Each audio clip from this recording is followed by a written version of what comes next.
पहला बच्चों पहले वीडियो में मैंने छोटा सा ही बताया जितना उसका हेडिंग था। दूसरा क्या है कि आपको ये चैप्टर जो है वो लॉन्ग चलेगा, बड़ा है, तो बाय टॉपिक मैं बता रही हूँ। मार्ले मिंटो सुधार 1909 में हुआ।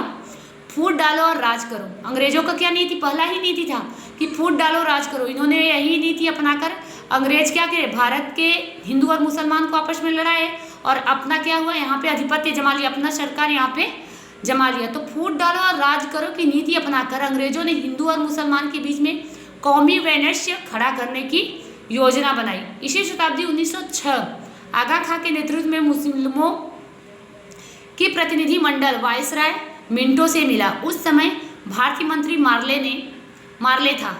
इसी शताब्दी 1909 में इस सुधार को मार्ले मिंटो सुधार कहते हैं। तो आपको ज़्यादा बड़े में नहीं, छोटा एकदम शॉर्ट क्वेश्चन, अति लघु उत्तरी जिसको कहते हैं, वो उसमें आपका एक छोटा सा क्वेश्चन आएगा, मार्ले मिंटो सुधार किस सन में हुआ, या फिर वही क्वेश्चन आपको घुमा के पूछेगा कि 1909 में कौन सा सुधार हुआ या क्या हुआ।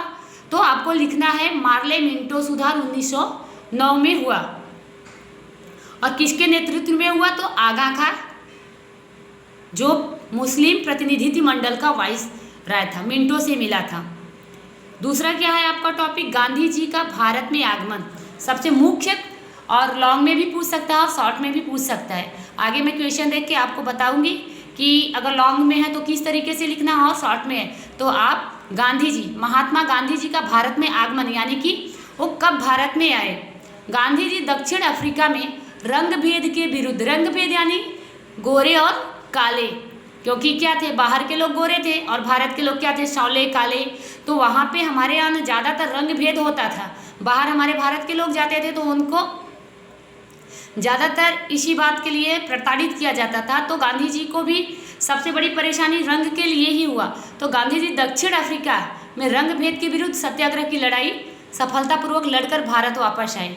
1915 में अपने राजकीय गुरु गोपाल कृष्ण गोखले और आध्यात्मिक गुरु श्रीमद राम राजचंद्र से प्रेरणा लेकर गांधी जी ने भारत के बहुत से भागों को प्रवास यानी घूम के, भ्रमण करके भारतीय जीवन को पहचानने का प्रयास किया कि भारत का जीवन कैसा है। हिंदुस्तान की गरीबी, सबसे ज़्यादा तो पहली बात तो हिंदुस्तान जब से अंग्रेज लोग आए और हमारे यहाँ अपना आधिपत्य जमाए, अपना रुतबा स्थापित किया, तो क्या हुआ, हिंदुस्तान एकदम गरीबी के, उनकी आर्थिक स्थिति बहुत ही गरीबी के नीचे चला गया, आर्थिक स्थिति बहुत ही दयनीय हो गई थी। तो हिंदुस्तान की गरीबी का मूल अंग्रेजों द्वारा होने वाले शोषण को कारणभूत मानकर हिंद में ब्रिटिश शासन को समाप्त करने का उपाय का विचार, उन्होंने बहुत बड़ा विचार किया, उपाय सुझाया कि अब हमको ही इसमें भागीदार होना है। रोलेट एक्ट चलाया उन्होंने पहला ही, ईस्वी शताब्दी 1919 में। बहुत सारे क्वेश्चन हैं 1919 में। तो ब्रिटिश सरकार ने इंग्लैंड के कानून विभाग के मंत्री रोलेट की अध्यक्षता में ईस्वी शताब्दी 1919 रोलेट एक्ट बना। यह कानून क्रांतिकारियों और राष्ट्रवादियों का दमन करने के उद्देश्य से बना था। व्यक्ति स्वतंत्र और वाणी स्वतंत्र को समाप्त करने वाला यह कानून काला कानून के रूप में जाना गया। इस कानून के अनुसार किसी भी संदेहास्पद यानी जिस पे हमको शक हो उस व्यक्ति की गिरफ्तारी की जा सकती है और उस पर मुकदमा चलाए बिना कई दिनों तक जेल में बंद रखा जा सकता था, जिसमें गांधी जी ने उसे काला कानून कहा। मोतीलाल नेहरू के मतानुसार दलील, अपील और वकालत का अधिकार छीन लिया गया था। उसके लिए जो दलील पेश किए जाते थे, वकालत होती थी और जो उनको अधिकार प्राप्त था वो सब उनसे छीन लिया जाता था। इस कानून में ब्रिटिश सरकार को विरोधियों का दमन करने के, उनका दमन यानी नाश करने के लिए, उनका अंत करने के लिए विशाल सत्ता मिल गई। इसलिए अनेक नेताओं और जनता के जगह जगह विरोध किया। उसके विरोध में सभाएं, जुलूस, प्रदर्शन और हड़ताल का आयोजन शुरू हुआ। सरकार ने दिल्ली में गांधी जी को गिरफ्तार किया 6 अप्रैल 1919। गांधी जी भारत में जब उनका आगमन हुआ तो 6 अप्रैल 1919 में उनको पहली बार गिरफ्तार किया गया। पंजाब में डॉक्टर सत्यपाल और सैफुद्दीन किचलू को गिरफ्तार किए जाने पर आंदोलन उग्र हुआ यानी कि बढ़ता गया। पंजाब में सरकार ने दमन का खुला दौर चलाया। आपका तीसरा है और सबसे इम्पोर्टेंट जो हर बार आपसे पूछता है जलियांवाला बाग हत्याकांड, इसको आप विस्तार में भी बता सकते हैं और शॉर्ट में भी पूछ सकता है जलिया बाग हत्याकांड कब हुआ था, डेट भी पूछ सकता है, या फिर 1919 13 अप्रैल 1919 में कौन सा कांड हुआ, तो जलियांवाला बाग हत्याकांड। पंजाब में अमृतसर में से लोकप्रिय नेता डॉक्टर सत्यपाल और सैफुद्दीन किचलू की गिरफ्तारी हुई।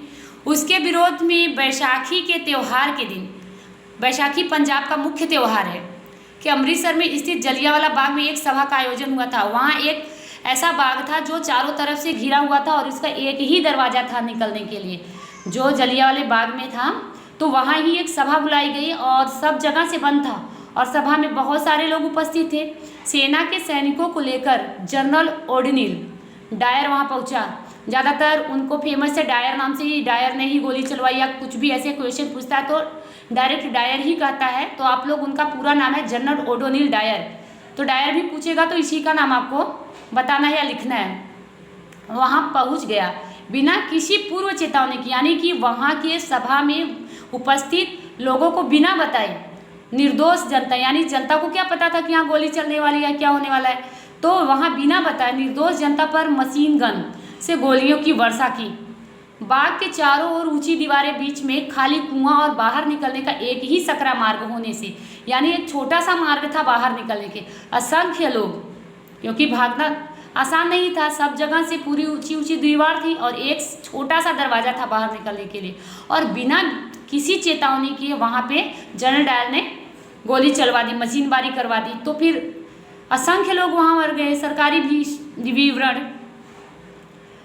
के अनुसार 379 लोग मारे गए और 1200 लोग घायल हुए, जबकि कांग्रेस के अनुसार 1000 लोग मारे गए। ब्रिटिश सरकार की ओर से जांच करने वाले हंटर कमीशन ने जनरल डायर का बचाव किया और अज्ञानता में हुई प्रामाणिक भूल, यानी कि उसने क्या किया, ये अज्ञानता में हुआ है, इसको भूल, वो लोग इसको भूल मान के उसको बचा रहे थे जनरल डायर को, के रूप में क्षम्य माना। दूसरी तरफ डायर जब इंग्लैंड वापस गया तब उसे 2000 पाउंड तथा तलवार भेंट करके सम्मानित किया गया, यानी कि इसने यहाँ पे गलत काम किया तो उसको बचाव के लिए बोला गया कि ये अज्ञानतापूर्ण कार्य है। और जब वो इंग्लैंड वापस गया तब उसे 2000 पाउंड और एक तलवार उससे सम्मानित किया गया कि वो एक अच्छा कार्य करके आ रहा है। इससे भारत के लोगों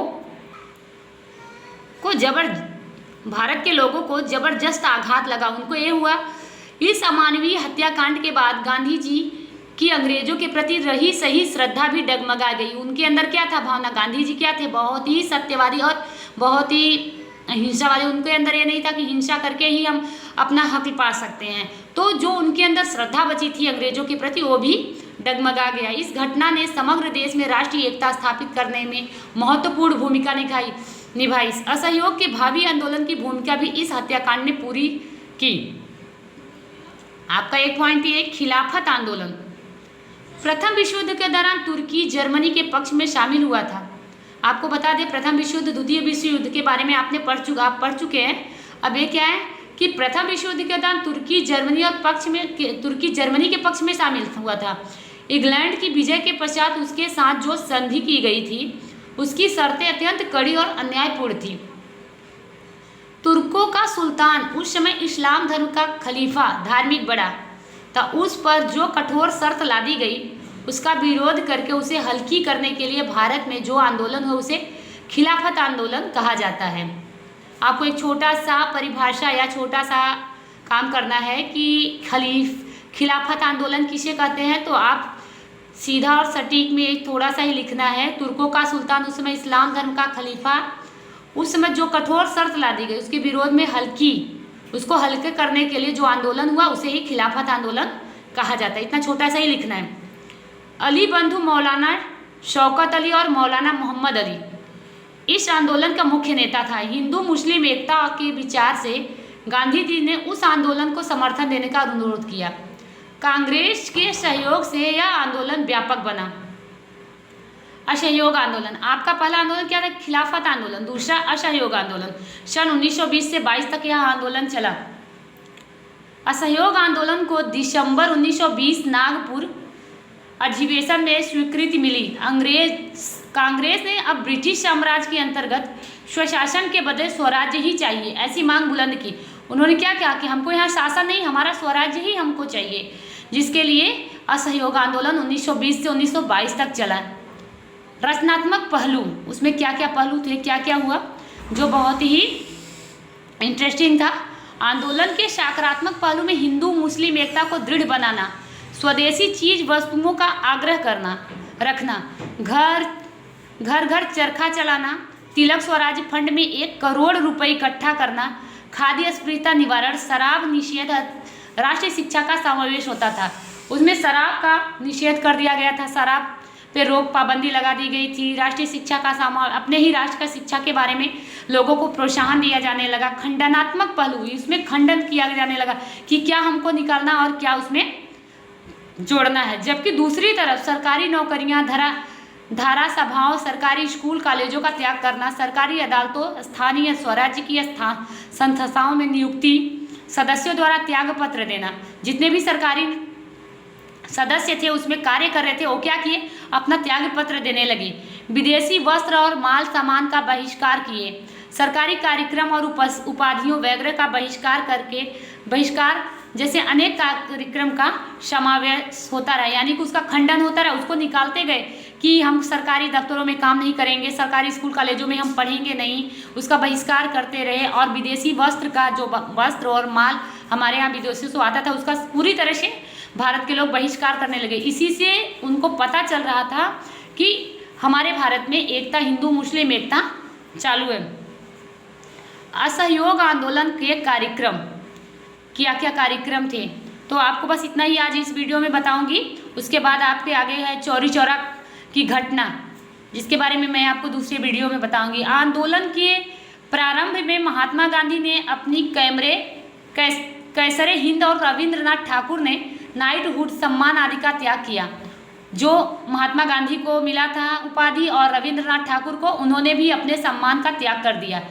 देश के अन्य नेताओं ने भी अपनी उपाधि या पदवी का त्याग किया। जो कार्य कर रहे थे, सरकारी कर्मचारी थे, वो भी अपने पद का त्याग कर दिए। विद्यार्थियों ने अंग्रेजी विद्यालय और कॉलेज छोड़ दिए। जगह जगह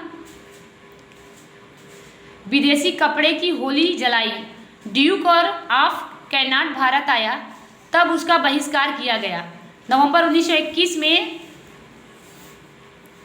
प्रिंस ऑफ वेल्स के सम्मान का भी बहिष्कार किया गया, यानी कि जितने भी अंग्रेज बाहर से आ रहे थे उनका बहिष्कार किया जा रहा था और उनका सम्मान नहीं किया जा रहा था। ऐसे कदम ने पूरे देश में अच्छी उत्तेजना उत्पन्न की। दूसरी तरफ राष्ट्रीय विद्यालय कॉलेजों की स्थापना हुई, जिसमें काशी बिहार, जामिया मिलिया गुजरात आदि में विद्यापीठ नाम के राष्ट्रीय विद्यापीठों की स्थापना हुई।